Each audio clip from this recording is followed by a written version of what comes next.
So this weekend I was asked to speak at a high school senior retreat where the topic was diamond in the rough, and my topic was under pressure. So this whole idea of how coal becomes a diamond. And what I ended up talking about was when I was asked to do this, I didn't really understand the full scientific way that coal did become a diamond. So I got online and I did some research, and turns out it's just a myth. So when we see the comic book of Superman crushing the coal and kryptonite coming up, it's not exactly how it happens. In fact, scientists don't know exactly how diamonds were formed. They say that, a really long time ago, about 90 miles underground, there was some carbon. And essentially between the pressure that was down there and the extremely high heat, that the carbon was able to be purified, which is what a diamond actually is. So the fact that coal and diamonds have carbon in them is kind of where this myth has come from.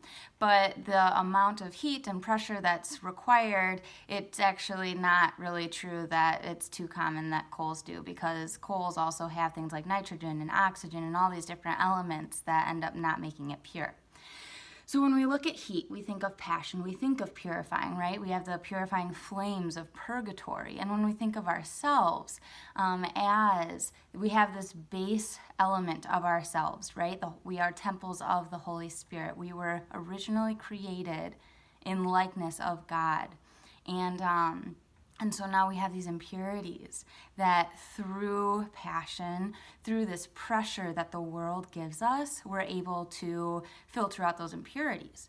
Now, my diamond happens to be a yellow diamond, which means that there's actually traces of nitrogen left over.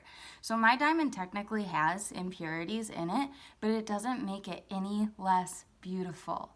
Like, we are still able, God still sees through those imperfections that we have to offer, and He sees the pureness that's at the root of who we are, which is that carbon in the diamond.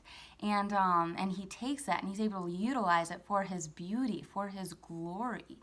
Ultimately, like, there was a saint a while back who had stated that if God sends us suffering in our lifetime, that He's trying to help us become saints.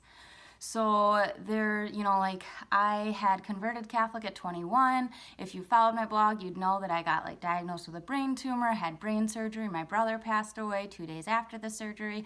All of these things happened, and yet I continued posting on my blog every single Sunday, like clockwork.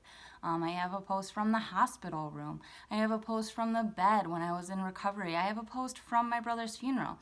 Like, all these different pieces. And, God's grace works in us similarly to the fact that it's a mystery. We don't fully understand how God's grace works, but that doesn't make it any less real. Just because we don't understand how the diamond came to be doesn't make it any less real and less beautiful than what it is. So we can go forward and with the scientific piece of how coal might become a diamond, there's one situation where, coal typically resides about 2 miles under the surface of the earth. And when an asteroid impacts the earth, they say that the pressure and the heat from that can actually create a diamond instantaneously due to how that is. So sometimes when something like that hits, man, God is really just doing some hardcore purifying, and He is really trying to get to the root and helping us grow through these things. I mean, prior to my surgery, vanity, high on my list, man. My hair was always done. There wasn't a day that I didn't do makeup, all of these things. And through my blog, the guy that I had been seeing at the time really encouraged me. He was like, you know what, your blog's about transparency. Why do you do your makeup? Why are you doing your hair? Why are you doing all these things for your blog? And at the end of the day, it was like, you know what, you're right. This is about transparency, and it's who I am.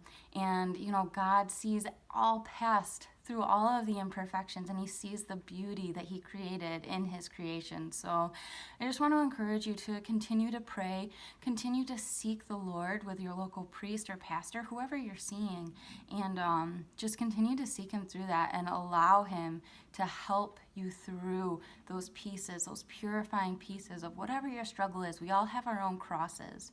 So just to be able to identify them and continue working through them, and I can assure you, He makes all things beautiful in His time. So God bless you all. Thank you for tuning in, and I'll see you again next week. God bless.